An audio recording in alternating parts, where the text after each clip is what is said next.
नमस्कार दोस्तों। अभी आपके सामने जो दिख रहा है बैनर आपने देख ही लिया होगा। आरआरबी एनटीपीसी में जो जनवरी में हुआ था, जितने भी शिफ्ट में जो क्वेश्चंस हुए हैं जीके के, वो सारे मैं आपके लिए लाया हूँ। तो ये पहला पार्ट है। चलिए इसको स्टार्ट करते हैं। ऐसे करते करते इसे कुछ पार्ट में मैं इसे ख़त्म कर दूंगा। तो आपके आने वाले एग्जाम्स में जो भी नए क्वेश्चंस आपको चाहिए होते हैं, क्योंकि मालूम है आपको सेंट्रल लेवल का ये भी पेपर था, आप एसएससी भी देंगे, जीडी भी देंगे और तरह तरह की चीज़ देंगे, तो आपके पास वो क्वेश्चंस होने चाहिए जो अभी हाल ही फिलहाल में पूछे गए हों। तो उस उद्देश्य को ध्यान में रखते हुए मैंने ये वीडियोस जो है आपके लिए लाना शुरू किया है। ठीक है दोस्तों, चलिए स्टार्ट करते हैं। पहला क्वेश्चन आप सभी देख रहे हैं, ये मॉर्निंग शिफ्ट का है। जीके क्वेश्चन 13 जनवरी को जो हुआ था, उसमें पूछा था who was elected the president of Lahore session. Lahore session में इंडियन नेशनल कांग्रेस का किसको प्रेसिडेंट बनाया गया था 1929 में। तो आपको पता होना चाहिए जवाहरलाल नेहरू जी बने हुए थे। ठीक है दोस्तों, चलिए अगला क्वेश्चन देखते हैं। वर्ल्ड हेल्थ ऑर्गेनाइजेशन का हेडक्वार्टर कहाँ है? अब आपने इतना पढ़ ही लिया होगा, जेनेवा स्विट्जरलैंड में है। ठीक है, WHO वहाँ पर है। WTO का भी पूछा गया था। ग्रैंड ट्रंक रोड सबको मालूम है, शेरशाह सूरी ने बनवाया था। ठीक है, ये बहुत इजी सा क्वेश्चन आया था एक। चलिए, who was the first, now this is the important question, कि who is the first women referee. ICC में पहली महिला रेफरी कौन बनी थी? तो ये थी GS लक्ष्मी बनी हुई थी। ठीक है, ये याद रखिएगा, ये फर्स्ट वुमेन। और याद रखिए ये महिलाओं का मैच नहीं चल रहा था जिसकी ये रेफरी बनी थी, वो मैच चल रहा था पुरुषों का ही, है ना। ये मेंस ODI था और उसमें पहली महिला रेफरी बन करके सामने आई GS लक्ष्मी। इसलिए बहुत इंपॉर्टेंट हो जाता है दोस्तों। ठीक है, इसे ध्यान रखिएगा। चलिए, तो इससे तो बहुत सारे क्वेश्चन आते हैं, जैसे कि वर्ल्ड कप में अब तक, क्रिकेट वर्ल्ड कप में अब तक इंडिया कितनी बार पहुंच चुका है? तो आपको याद रखना है 3 बार पहुंच चुका है। और इंडिया के मेंस ODI में पहली बार महिला रेफरी कौन बनी? तो वो GS लक्ष्मी बनी। आपके सामने ये क्वेश्चन है। क्लियर है दोस्तों? चलिए बहुत बढ़िया। अगला क्वेश्चन है हमारे पास कि which of the following is the not part of parliament. देखिए, आपको मालूम होना चाहिए कि पार्लियामेंट का संसद का क्या 3 हिस्से होते हैं। आपको मालूम है, लोकसभा है, राज्यसभा है और राष्ट्रपति आते हैं। ये 3 मिलकर के पार्लियामेंट यानी कि संसद बनते हैं। तो उसमें लेजिस्लेटिव असेंबली थोड़ी ना आती है। लेजिस्लेटिव असेंबली मतलब क्या होता है? ये राज्य की विधायिका है दोस्तों, है ना। राज्य की विधायिका, जहाँ पे मुख्यमंत्री, अब उसमें भी 3 चीज़ आ जाती है। राज्यपाल, जैसे विधानसभा जो होती है, राज्य की विधायिका है ये।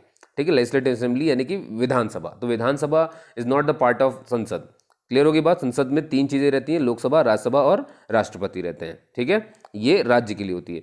तो अब अगला क्वेश्चन बहुत इंपॉर्टेंट क्वेश्चन है। अब ये हालांकि हम अभी ध्यान में नहीं देते इस तरह के क्वेश्चन को, और देखिए इसी तरह के क्वेश्चन को पूछ लेते हैं कि नीति आयोग कब स्टैब्लिश किया गया था। तो डेट याद रखेंगे आप सभी, 1 जनवरी 2015, है ना। 1 जनवरी 2015। और आपको मालूम है जनवरी में ही पेपर हुआ था आरआरबी का, तो मुझे लगता है शायद इसीलिए उन्होंने इससे रिलेटेड क्वेश्चन पूछ लिया, क्योंकि जनवरी में ही ये बना था नीति आयोग। चलिए ठीक है साहब। अगला question, how many times has India reach the ODI world cup. ये देखो, अभी मैं थोड़ी देर पहले बता ही रहा था आपको कि ODI cricket world cup final में कितनी बार इंडिया पहुंच चुका है। तो 3 बार इंडिया वर्ल्ड कप के फाइनल में पहुंच चुका है क्रिकेट के। ठीक है, चलिए बहुत बढ़िया। अगला क्वेश्चन है, भाई बुलंद दरवाजा किसने बनाया है? सबको पता है, अकबर ने ही बनाया Buland Darwaza. Who is known as the father of botany. अच्छा, इसमें बहुत दिक्कत आती है, थोड़े से फादर वगैरह आप याद रखेंगे। बॉटनी के फादर कौन है? तो बॉटनी के फादर है थियोफ्रेस्टस। ठीक है, थियोफ्रेस्टस है।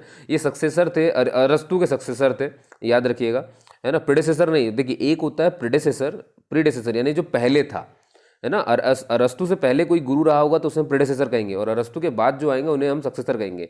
ठीक है, तो अरस्तु के बाद आए थे थियोफ्रेस्टस, और उन्हें ही फादर ऑफ बॉटनी कहा जाता है। इसका ध्यान रखेंगे। क्लियर होगी बात? चलिए बहुत बढ़िया। अगला क्वेश्चन हमारे पास, भैया solar energy is known as, also known as, solar energy, जो सूर्य की किरण है, सूर्य की जो एनर्जी है, उसको हम और क्या कहते हैं? तो उसे हम कहते हैं फोटो वोल्टेक्स, क्योंकि फोटो का मतलब होता है एनर्जी। ठीक है, फोटो का मतलब ही होता है एनर्जी, लाइट। ठीक है, समझ पा रहे हैं आप? तो इसीलिए सोलर एनर्जी को दूसरे नाम से जाना जाता है फोटोवोल्टेक। चलो बहुत बढ़िया। अगला है, थ्योरी ऑफ रिलेटिविटी किसने दी? सबको पता होना चाहिए, ये तो अल्बर्ट आइंस्टीन ने दी थी। ठीक है, ये थ्योरी उन्हीं के द्वारा दी गई है। थ्योरीज पे सब देख रहे हो आप, फादर और यही सब पूछते चले यार। तो थ्योरी ऑफ रिलेटिविटी किसकी दी हुई है? अल्बर्ट आइंस्टीन की दी हुई है। भैया भूपेन हजारिका जी को आप बिल्कुल जानिए, क्योंकि ये इंडियन प्लेबैक सिंगर थे।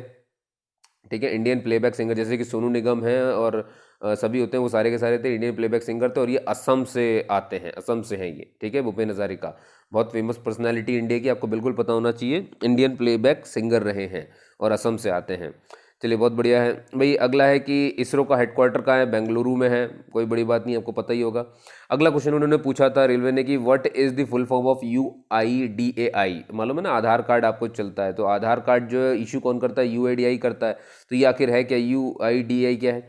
Unique identification authority of India. ठीक है, इसी ने आधार जो है जारी किया है ना, इन्हीं के अंडर में रहता है पूरा Aadhaar. Unique identification authority of India, इसका फुल फॉर्म बिल्कुल याद रखिए इस तरह के, और ऐसे बहुत सारे याद रखिए। नीति आयोग का फुल फॉर्म याद रखिए। चलिए बहुत बढ़िया, अगला क्वेश्चन चलते हैं दोस्तों। अगला क्वेश्चन है हमारे सामने कि which city is known as the city of palaces? भाई सिटी ऑफ पैलेसेस किसे कहा जाता है? तो वो कोलकाता को कहा जाता है साहब। ठीक है, अगला बहुत इंपॉर्टेंट क्वेश्चन है कि जीरो माइल स्टोन, है ना, zero mile stone. Zero mile stone, पहली बात तो मैं आपको बता दूं, एक ही मॉन्यूमेंट है जो कि ब्रिटिशर्स ने बनाया था, है ना, during great trigonometrical survey of India, जब सर्वे चल रहा था इंडिया का, तब की बात है ये। ठीक है, और महाराष्ट्र नागपुर में, ध्यान रखिएगा, 1907 में इन्होंने बनाया था। जीरो माइल स्टोन, मैं फिर से बोल रहा हूँ, जीरो माइल स्टोन क्या है? एक मॉन्यूमेंट है। ठीक है, एक मॉन्यूमेंट है जो उन्होंने बनाया हुआ है। तो ये कहाँ है, इसके बारे में पूछ लिया, नागपुर में है ये। ठीक है, चलिए बहुत बढ़िया, आगे चलते हैं दोस्तों। फिर अगला क्वेश्चन है कि when was Pokhran 2 test held? भाई पोखरण द्वितीय जो टेस्ट हुआ था वो कहाँ हुआ था? तो 1998 में हुआ, 11 मई, आप सभी को पता होना चाहिए ये डेट भी। ठीक है, 1998 11 मई में हुआ, पोखरण 2 टेस्ट हुआ था। हुआ क्या था कि हम सीरीज जो चला रहे थे, सीरीज चल रही थी जो कि 5 न्यूक्लियर बॉम्ब टेस्ट की, एक्सप्लोजन की, है ना, कि 5 न्यूक्लियर बम फोड़ेंगे सीरीज से, लाइन से। तो वो सारे के सारे वहीं पर हुए थे, ये दिखाने के लिए कि हम भी पावरफुल हैं, हमारे पास भी न्यूक्लियर वेपन है, ये इस तरह के प्रदर्शन होते हैं। तो पोखरण 2 में ये हुआ था। मेन है आपको डेट याद रखना, और डेट है भैया मई 1998 में हुआ था। ठीक है, आर्मी जो पोखरण है वो आर्मी का पोखरण टेस्ट रेंज है ना, वहाँ पे वो टेस्ट वगैरह ही करते रहते हैं। ठीक है, चलिए बहुत बढ़िया। यूएनओ डे कब मनाते हैं? मतलब यूएनओ की कब स्थापना हुई थी भैया? आप सभी को पता होना चाहिए, यूनाइटेड नेशंस ऑर्गेनाइजेशन, इसकी स्थापना कब हुई थी, किस दिन को हुई थी? 24 अक्टूबर को हुई थी। होप सो ये सारे क्वेश्चन आपने देखे या सुने तो हैं एक बार। तो आप देख रहे हैं क्वेश्चन जो लेवल है वो ज़्यादा नहीं, कुछ एक आती हैं जो बहुत कठिन पूछ लिए गए। चलो आ जाओ, अगला क्वेश्चन देखते हैं। तो यूएनओ डे आपने देख लिया अभी, 24 अक्टूबर में बता दिया आपको। ठीक है, Ganga Gram Yojana, now this one is the difficult one. अभी थोड़ा सा डिफिकल्ट हो जाता है क्योंकि अब आप इतनी सारी चीज़ें नहीं ध्यान देते हैं। आप ज़्यादा देखेंगे तो योजना कब लागू हुई ये देखेंगे, लेकिन आप कभी ये नहीं देखेंगे कौन सी मिनिस्ट्री ने उसे लागू किया है ना।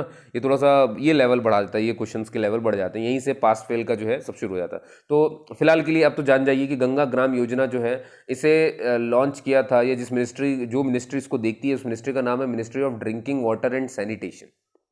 Ministry of drinking water and sanitation, ये उसे देखते हैं भाई। अगला क्वेश्चन हमारे पास, व्हेन वाज स्वराज पार्टी? बहुत इंपॉर्टेंट है, स्वराज पार्टी 1923 में बनी थी। ठीक है, अब मैं आपको इसके बारे में थोड़ा सा और बताता हूँ कि स्वराज पार्टी तो बनी वो ठीक है, लेकिन बनाई किसने है? ये बनाई थी हमारे मोतीलाल नेहरू साहब ने। ठीक है, देखिए 1923 है, मोतीलाल नेहरू जी कौन है? जवाहरलाल नेहरू जी के पिताजी हैं। 1929 में आपने देखा कि लाहौर सेशन में किसने प्रेसिडेंट, कौन प्रेसिडेंट बनाए गए थे? जवाहरलाल नेहरू साहब। ठीक 7 साल पहले, है ना, ठीक 6 साल पहले क्या चल रहा है यहाँ पर? आप देख रहे हैं 1923 में कौन बन गया? मोतीलाल नेहरू जी जो थे, उन्होंने स्वराज पार्टी बनाई थी। क्लियर हो गई बात, है ना। और इनके साथ एक और थे, चित्तरंजन दास साहब थे, और ये इलाहाबाद में बनी थी, ये बात ध्यान रखेंगे। स्वराज पार्टी मोतीलाल नेहरू और चित्तरंजन दास जी ने बनाई थी इलाहाबाद में। चलिए अगला क्वेश्चन देखते हैं साहब। अगला क्वेश्चन है हमारे सामने कि बर्ड मैन ऑफ इंडिया किसे कहते हैं? सभी को पता होना चाहिए, सलीम अली को कहा जाता है। पूरा नाम उनका सलीम मोइजुद्दीन अब्दुल अली है। ठीक है, ये पहले वो थे जिन्होंने क्या कहना चाहिए, सर्वे कराया था, बहुत सिस्टमेटिक ढंग से सर्वे कराया था चिड़ियाओं का, बर्ड सर्वे अक्रॉस इंडिया करवाया था। और उन्होंने बहुत सारी ढेरों किताब लिखी हुई हैं चिड़ियाओं के ऊपर, है ना, बहुत सारी। इसीलिए इन्हें ऑर्निथोलॉजी, ऑर्निथोलॉजी यानी चिड़ियाओं के ऊपर पढ़ाई या शिक्षा या वो सब करना, उनके बारे में जांचना परखना, उनको जानना कितनी है क्या है, समझ गया, इसीलिए इन्हें बर्ड मैन ऑफ इंडिया कहा जाता है। होप सो आप समझ गए होंगे। चलिए ठीक है, बहुत अच्छी बात है। अगला क्वेश्चन है साहब हमारे पास कि in which year voting as, जो हमारे वोट देने का जो एज था वो पहले 21 था, आपको मालूम है 21 रखा गया था, लेकिन उसे 21 से हटा करके फिर 18 रख दिया गया। तो ऐसा कब हुआ था? तो ये 61वां संविधान संशोधन हुआ था, 61st अमेंडमेंट ऑफ कॉन्स्टिट्यूशन हुआ था, और ये 1989 में हुआ था। इस बात को ध्यान रखिएगा। क्लियर हो गया, 1989 में हुआ था। 21 से उम्र कितनी कर दी गई थी भैया? 18 साल कर दी गई थी। चलिए बहुत बढ़िया है। चलो अगला क्वेश्चन है हमारे पास साहब कि who was the first viceroy of independent India? आज़ाद भारत के पहले वायसराय कौन थे? आपने बहुत बार लूसेंट में इस तरह के क्वेश्चन पढ़े होंगे, लॉर्ड माउंटबेटन थे। लेकिन सिर्फ आपको इतना ही याद नहीं रखना है, कभी कभी क्वेश्चन, ये आज़ाद भारत के पहले वायसराय हैं, लेकिन आपको ये भी ध्यान रखना है, was the last viceroy of the British India empire. अब देखो, क्योंकि ये आज़ाद हो गया भारत, आज़ाद भारत में भी इन्होंने ही रखा, तो जब आज़ाद नहीं था, यानी जब ब्रिटिश के कंट्रोल में था, तो लास्ट कौन था? तब लास्ट भी यही थे। समझ गया ना? आज़ाद हुआ तब भी इन्होंने बागडोर थोड़ी देर के लिए संभाली, इसीलिए पहला वायसराय आज़ाद भारत का इन्हीं कहते हैं। और जब आज़ाद नहीं थे तब भी तो तब ब्रिटिश का राज चल रहा था, तब तो यही थे, तो आखिरी भी यही हो गए। ब्रिटिश के कंट्रोल में जब हम थे तो आखिरी वायसराय यही हैं, लेकिन आज़ाद भारत के पहले वायसराय यही है। और पहले इंडियन आपको मालूम है सी राजगोपालाचारी हो जाएंगे। क्लियर होगी बात इतनी? बहुत बढ़िया। The end first governor general of independence India. अब इन्हीं को गवर्नर, अब देखिए फिर क्या पोस्ट भी बदल दी गई थी, वायसरॉय से इसका पोस्ट का नाम बदल दिया गया था गवर्नर जनरल। तो आपको क्या क्या याद रखना है? देखिए, last viceroy of British India कौन थे?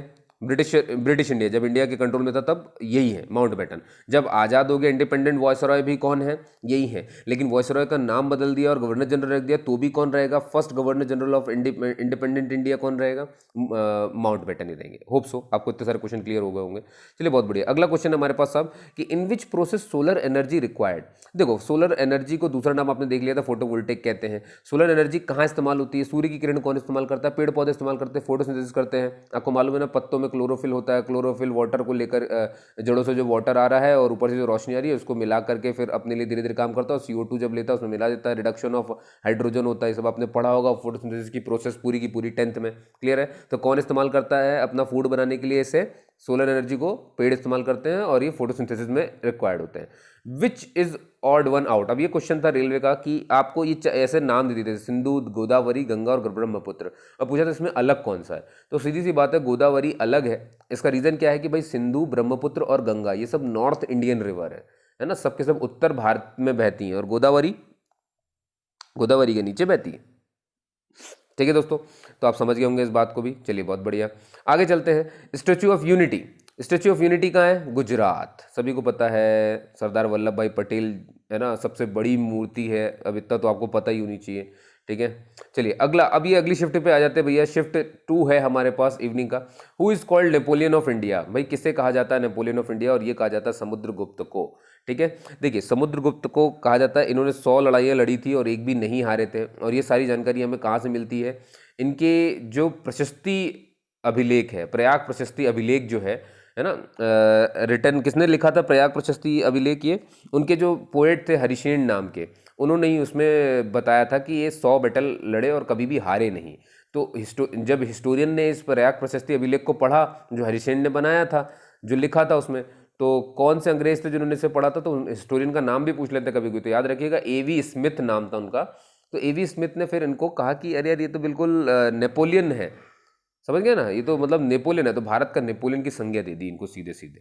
क्लियर होगी बात है ना? समुद्रगुप्त जो है भारत के नेपोलियन है, क्योंकि कभी हारे भी नहीं। नेपोलियन भी कभी नहीं हारा था, पर वो हारे थे एक्चुअली में। नेपोलियन हारे थे, समुद्रगुप्त कभी नहीं हारे। चलिए ठीक है, फिर अब बोलते तो क्या करोगे? Who among the following was not a member of the drafting committee. भैया जो ड्राफ्टिंग कमिटी थी, ड्राफ्टिंग कमिटी कौन थी भैया? जो ड्राफ्ट तैयार कर रही थी कॉन्स्टिट्यूशन का, संविधान का कैसा होना चाहिए, तो उसके मेंबर कौन नहीं थे ये पूछा। तो मैं आपको उसका आंसर ना दे के आपको ये बता देता हूँ कि कौन कौन थे। क्लियर दोस्तों? तो वो ज़्यादा बेहतर रहेगा, ताकि आपको मिल जाए जानकारी कौन कौन थे। तो देखिए साहब, ये नाम अच्छे से याद रख लीजिए, तो बिल्कुल याद रखो, जब क्वेश्चन ही बहुत बार पूछ चुके हैं। एक तो अल्लादी कृष्ण स्वामी अय्यर हैं, दूसरे हैं N गोपाला स्वामी, एक है B.R. अम्बेडकर साहब तो हैं ही हैं, फिर एक है K.M. मुंशी साहब, मोहम्मद सादुल्ला, B.L. मित्तर और D.P. खैतान। फिर से रिपीट करता हूँ, अल्लादी कृष्ण स्वामी अय्यर, N गोपाला स्वामी, अम्बेडकर, K.M. मुंशी, मोहम्मद सादुल्ला, B.L. मित्तर और D.P. खैतान। क्लियर है? ये सारे के सारे थे। अब इनके अलावा कोई और नाम आ जाए तो आपको उनको हटा देना है। ठीक है, which country won FIFA world cup 2018 का जो फीफा हुआ हर 4 साल में होता है, ये किसने जीता था? ये फ्रांस ने जीता है 2018 वाला, ये भी याद रखिए। चलिए बहुत बढ़िया, आगे चलते हैं। भाई आपको बताना है UNDP का फुल फॉर्म क्या है। तो UNDP का फुल फॉर्म क्या है भाई? UN का मतलब यूनाइटेड नेशंस, D मतलब डेवलपमेंट, P मतलब प्रोग्राम, तो UNDP यही हो गया। आस्की क्या है साहब? आस्की कोड चलता है, आस्की कोड। तो A मतलब अमेरिकन, S मतलब स्टैंडर्ड, C मतलब कोड और आई मतलब इंफॉर्मेशन इंटरचेंज। है ना, इंस्टीट्यूशन नहीं करना है यहाँ पे, इंफॉर्मेशन इंटरचेंज, ठीक है, American standard code for information interchange, यही है आस्की, और UNDP united nations development programme, ठीक है। चलिए बहुत अच्छे फुल फॉर्म पूछे इनने। Space centre is located in Hyderabad, तो स्पेस सेंटर कौन सा वाला है जो हैदराबाद में, तो वो है नेशनल रिमोट सेंसिंग सेंटर, है ना, या फिर NRSC आप कह सकते हो, नेशनल रिमोट सेंसिंग सेंटर, यही वाला जो है हैदराबाद में मौजूद है। चलिए बहुत बढ़िया, आगे चलते हैं साहब। भाई again one of the important question, ये यूनिट पूछ ली कि लेंस किस यूनिट से चलता है, तो लेंस जिस यूनिट में नापा जाता है वो डायोप्टर होता है, ठीक है। डायोप्टर की स्पेलिंग दो तरह की होती है, तो परेशान नहीं होना, जब DOI ये TRE और TER में अंतर होता है, TERE और TER, जब TRE लिखते हैं तो ब्रिटिश स्पेलिंग है और TER लिखते हैं तो अमेरिकन स्पेलिंग होती है। क्लियर है दोस्तों, है ना। Unit of measurement of optical power है, लेंस की कितनी पावर है उसको नापने के लिए होता है, और याद रखिए ये फोकल लेंथ का जस्ट उल्टा होता है, इसीलिए डायोप्टर की जब भी आप यूनिट देखोगे ना, जब भी आप यूनिट देखोगे तो वन डायोप्टर देखो 1/पर मीटर, तो 1/पर मीटर मतलब 1/पर मीटर हो गया, ठीक है। तो आपने क्या किया, ये लेंथ होता है तो लेंथ का उल्टा ही हो गया ना, 1/लेंथ लिखा हुआ एक तरह से, तो एक तरह से फोकल लेंथ हो गया, तो फोकल लेंथ का उल्टा हो गया, ठीक है, तो याद रखिएगा। चलिए बहुत बढ़िया, अगला क्वेश्चन है साहब, फिर से एक फुल फॉर्म पूछ लिया आपसे, JNNURM, तो JNN मतलब जवाहरलाल नेहरू, फिर NURM मतलब नेशनल अर्बन, फिर R मतलब रिन्यूएबल मिशन, ठीक है। ये मतलब शहरों को जो है शहरों के रिन्यू के लिए था, समझ गए आप कि जो शहरों का मॉडर्नाइजेशन कैसे करना है, तो उसके लिए इसको लॉन्च किया गया था। क्लियर हो गया, जवाहरलाल नेहरू जी की स्कीम। चलिए साहब अगला है हमारा कि भैया फीमेल लिटरेसी रेट कितना है इंडिया का 2011 के हिसाब से, अब तो 2021 आ गया, हर 10 साल में होता है, तो इस बार फिर से होने वाला है, तो जो 2011 के हिसाब से लिटरेसी रेट है फीमेल का वो 65.46% है, ठीक है। सो सेंसेक्स पे भी अच्छे से पूछा उन्होंने। चलिए साहब अगला क्वेश्चन है हमारे पास यहाँ पर कि in which session Indian National Congress demanded Purna Swaraj. अब पूर्ण स्वराज कब मांगा था उन्होंने, पूर्ण स्वराज उन्होंने मांगा था 1929 में। देखो अब आपके पास बहुत सारी क्लियर चीज़ें हो जानी चाहिए।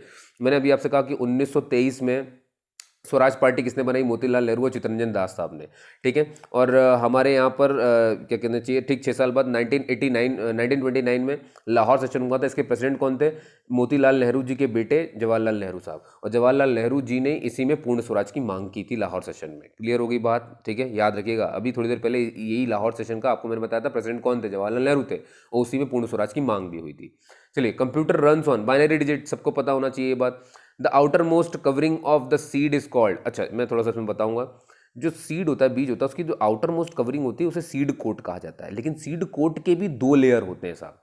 ये जो सीड कोट है इसके भी दो लेयर होती है, एक इनर लेयर होती है, एक आउटर लेयर होती है, बनी बात है। अगर ये कोट है तो कोट का एक अंदर का कवर होगा, एक बाहर का कवर होगा, दोनों को क्या कहते हैं वो भी सुन लो जरा।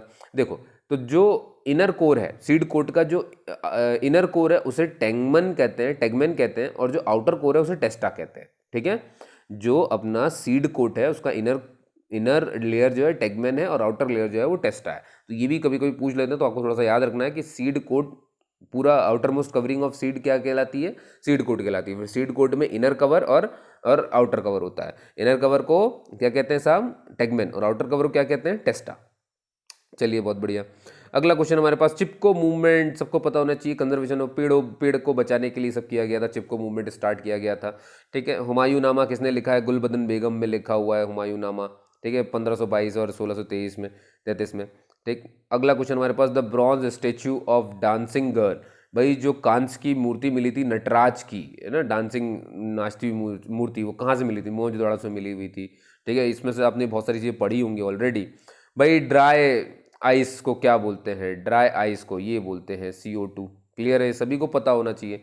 हैवी वाटर अलग होता है, D2O होता है हैवी वाटर। क्लियर हो रहा है, समझ में आ रही बात है ना। तो chemical formula of dry ice क्या है, CO2 है।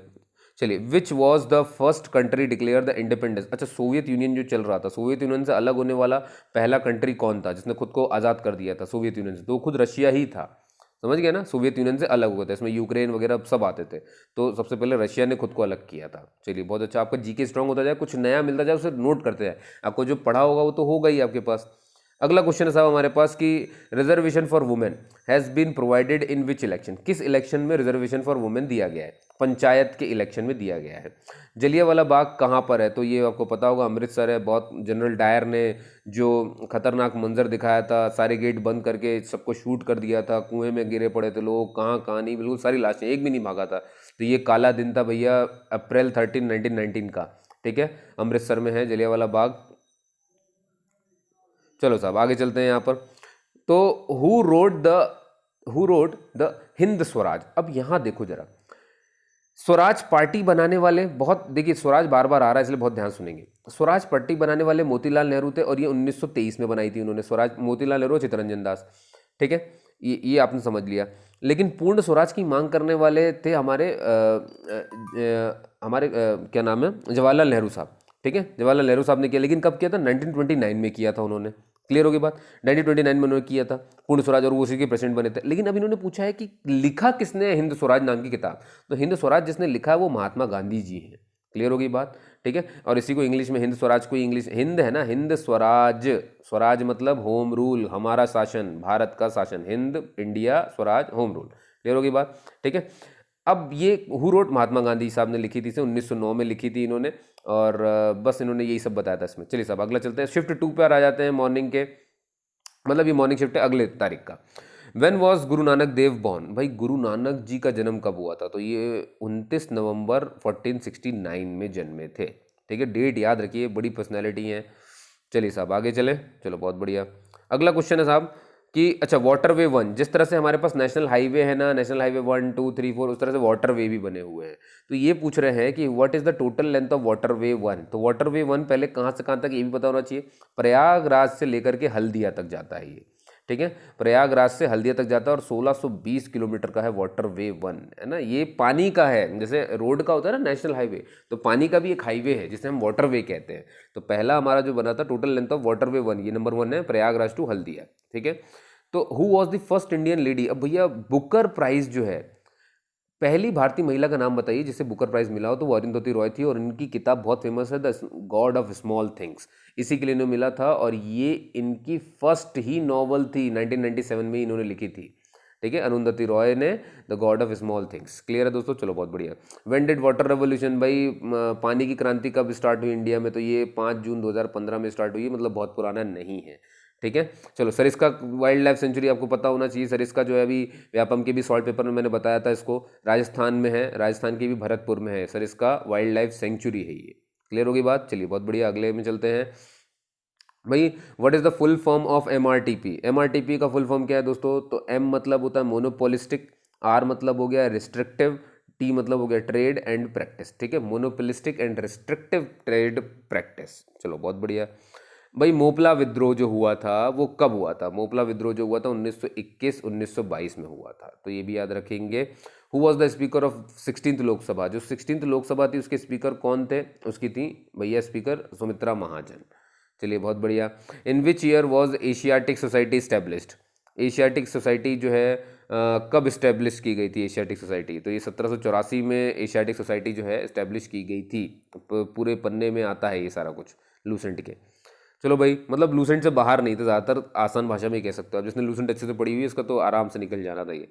Where are Ajanta and Ellora, ये भी किसको नहीं पता होगा कि अजंता और एलोरा की गुफाएं कहाँ हैं भैया, औरंगाबाद महाराष्ट्र में हैं। बहुत बार ये क्वेश्चन पूछा जा चुका है और बिल्कुल साफ दिखता है कहीं पर भी, अजंता और एलोरा की गुफाएं कहाँ हैं, महाराष्ट्र में है, औरंगाबाद में है।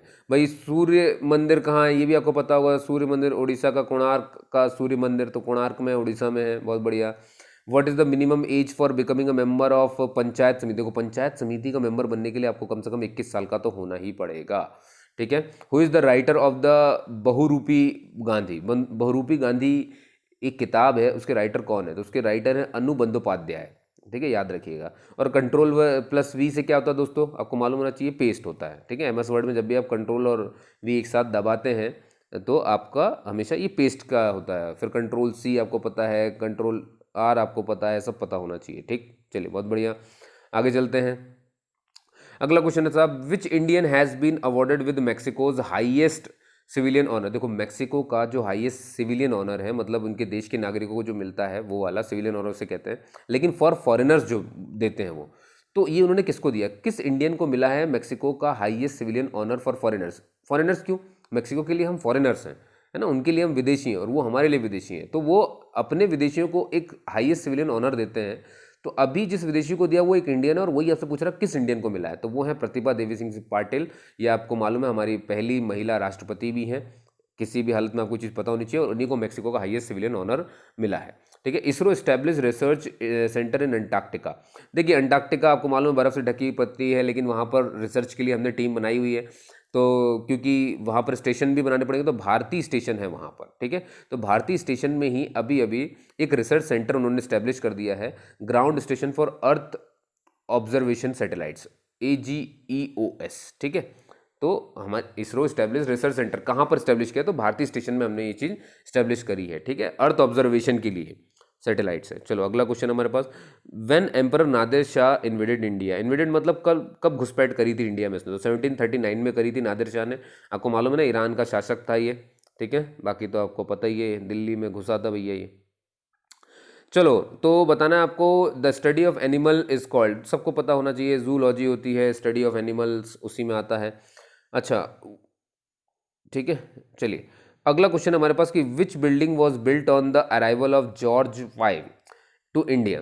जब जॉर्ज फाइव यहाँ आ रहे थे, इंग्लैंड के राजा जब यहाँ आ रहे थे, तो इंग्लैंड के राजा जॉर्ज फाइव का, ये इतिहास का क्वेश्चन है, जॉर्ज फाइव जब भारत आए तो उनके स्वागत के लिए क्या चीज़ बनाई गई थी भारत में, तो गेटवे ऑफ इंडिया बनाया गया था। इंडिया गेट नहीं बोल रहा हूँ, इंडिया गेट अलग है, गेटवे ऑफ इंडिया अलग है। ठीक है। बात समझ में आती होगी आपके। तो गेटवे ऑफ इंडिया बनाया गया था जॉर्ज फाइव के, तो ऑप्शन में था इंडिया गेट भी था, गेटवे ऑफ इंडिया भी था, तो याद रखिए गेटवे ऑफ इंडिया बनाया गया था जॉर्ज के लिए। जी से स्टार्ट होता है जॉर्ज की स्पेलिंग, जी से गेट भी स्टार्ट होता है ना, तो आपको इंडिया गेट से बच जाओगे आप आंसर करने में। क्लियर होगी बात। चलो भाई, साउंड की यूनिट सबको पता होगी, डेसिबल ही होती है, और तो कुछ हो ही नहीं सकती है। चलो बहुत बढ़िया साहब। अगला क्वेश्चन है, इन विच ईयर WTO यानी कि वर्ल्ड ट्रेड ऑर्गेनाइजेशन एस्टेब्लिश्ड, कब WTO स्टैब्लिश हुआ था, तो ये 1 जनवरी 1995 में स्टैब्लिश हुआ था। क्लियर हो गई बात। WTO वर्ल्ड ट्रेड ऑर्गेनाइजेशन, अभी थोड़ी देर पहले मैंने आपको सब बताया हुआ था।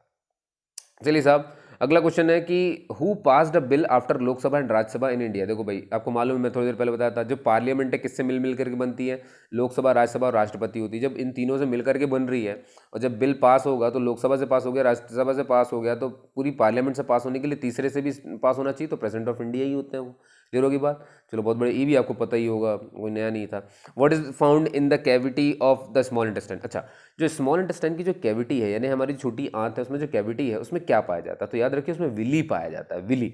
ठीक है। विली, विली मिलता है स्मॉल इंटेस्टाइन की कैविटी में, का काम करते हैं। ठीक है, याद रखिएगा। तो बस याद रखिए कि स्मॉल इंटेस्टाइन की कैविटी में क्या मिलता है, विली मिलता है। ठीक है। When was the Hampi included in UNESCO. UNESCO आपको मालूम है जो बहुत बड़े धरोहर होती हैं, जो बिल्डिंग उनको अपने अंदर शामिल कर लेता है, तो अभी उसने हम्पी को, है ना, कर्नाटक के हम्पी को कब यूनेस्को ने अपने अंदर शामिल कर लिया था, धरोहर बना लिया है, विश्व धरोहर, 2017 में बनाया उसको। क्लियर है। चलिए बहुत बढ़िया। ठीक है दोस्तों, तो आपने देखा दोस्तों, इस इतने सारे क्वेश्चंस पर अपन ने डिस्कस किया। ये पार्ट 1 था, इसका पार्ट 2 भी जल्दी से ले आऊँगा, हो सकेगा तो शाम तक अपलोड कर दूंगा। आपने मुझे सुना उसके लिए बहुत बहुत धन्यवाद। अगर ये वीडियो अच्छी लगी हो तो इसको शेयर ज़रूर करिएगा। थैंक यू दोस्तों।